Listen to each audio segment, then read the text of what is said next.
Kaixo irakasle, tutorial honetan azalduko dizut nola erabili ditzakezun Googleeko kalkulu horriak zure ikasleen notak nahiko modu errazean eta automatikoan kalkulatzeko.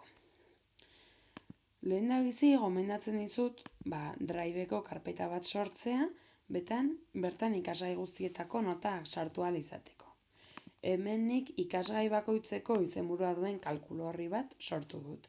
Eta baita ere jarrera ebaluatzeko beste bat eta ikasleen nota guztiak sartzeko beste bat, horrela, ikasle bakoitzaren noten ikuspegi orokorra izateko.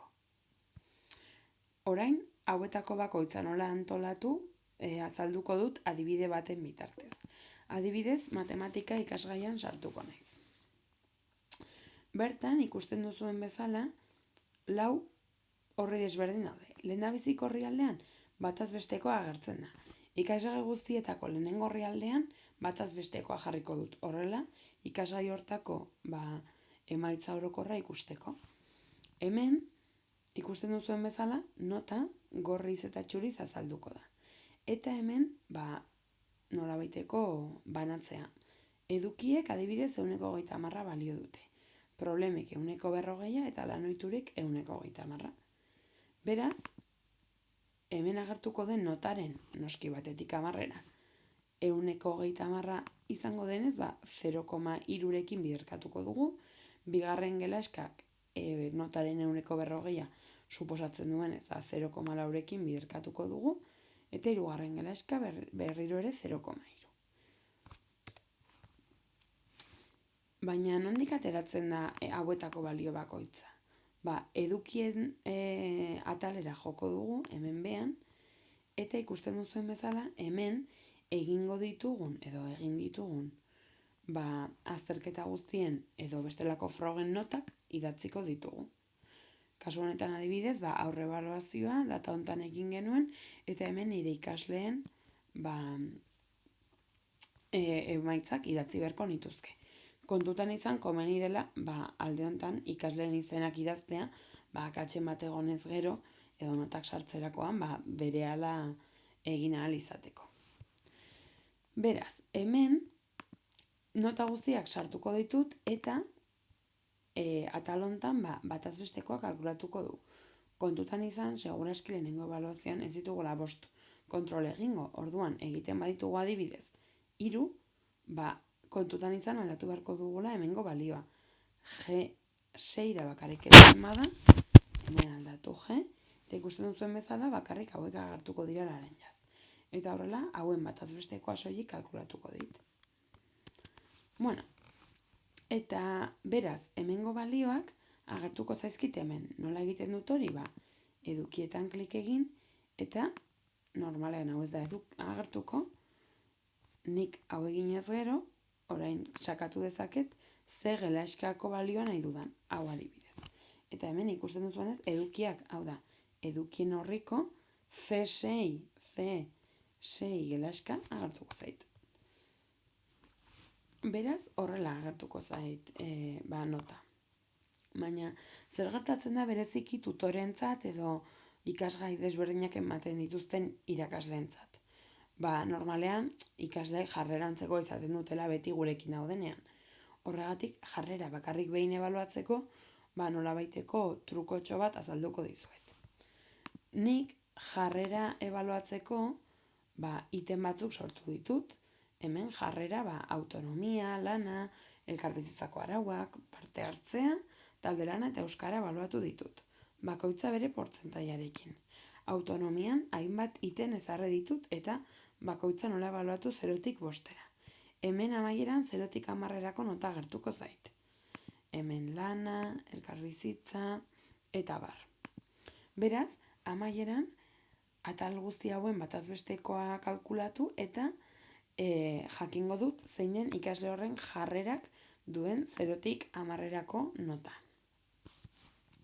Eta zer gertatzen da? Hau, ikasgai guztietan askotan kopiatu ordez, badagoela oso modu erraz bat, zuzenean datu hauek ikasgai bakoitzean automatikoki azaltzeko. Hortarako jarrerara joko dut. Hemen lanoiturak edo jarreran nota hori azaltzea nahi dut. Beraz, funtzio hau erabiliko dut. Ja idatzita dago, baina orain zuekin batera, zuek gero egin ahal izateko, idatziko dut. Hortarako, import range izeneko funtzio hori erabiliko dugu.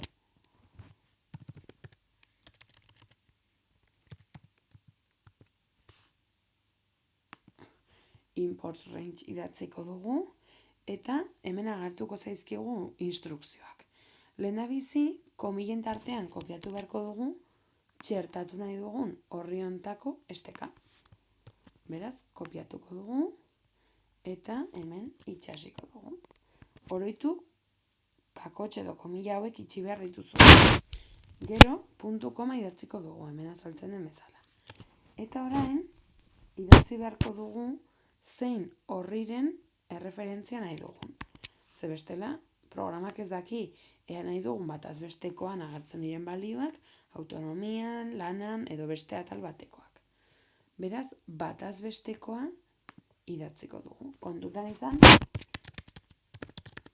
izena berdin idatzita egon behar dela, bestela ez delako agertuko. Eta hemen ikusten duzuen bezala, harridura ikurra idatzi behar dugu. Eta ondoren, jarri beharko dugu ea ze baliotik ze baliora edo ze gelaskiak nahi ditugun txertatu. Kasu honetan, C5-etik C29-ra. Beraz, ona joko dugu eta C5 B.C29. Kakotxak itxiko ditugu eta parentesia ere. Orain, enter sakatu eta jadanik agertuko zaigu. Horrela, kasu honetan ez dugu baliorik, baina hemen agertuko litzatekeen nota automatikoki hemen txertatuko da. Hau, ikasgai guztietan egiten badugu, gainera behin idatzita, zuzenean hau kopiatu eta beste ikasgai batzuetan intxar dezakezu, adibidez, euskaran eta literaturan gauza bera ingo dugu. Lanoituretan badut txertatu, jarrera atalera jo, eta hemen bataz bestekoan, kasu honetan ja itxasita dago, baina beste gabe itxasi eta prest izango duzue. Beraz, modu hontan izango duzue ikasgai guztietan, zure ikasleen jarrera modu errazean txertatzeko aukera. Kontutan izan ere, interesgarria dela noten atal orokor bat izatea. Hemen nik gauza bera egin dut, baina kasu honetan euskara eta literaturako esteka eta bataz bestekoaren balio hauek txertatu ditut. Besterik gabe, hemen esteka kopiatuz eta gero bataz bestekoaren balioak. Eta ikusten duzuen bezala, hemen nire gelako ikasle bakoitzaren nota guztiak jarrera barne eta bataz bestekoa ere agertuko zaizkit. Espero dut gustatu izana eta plantilla hauek zuetzat erabilgarriak izatea.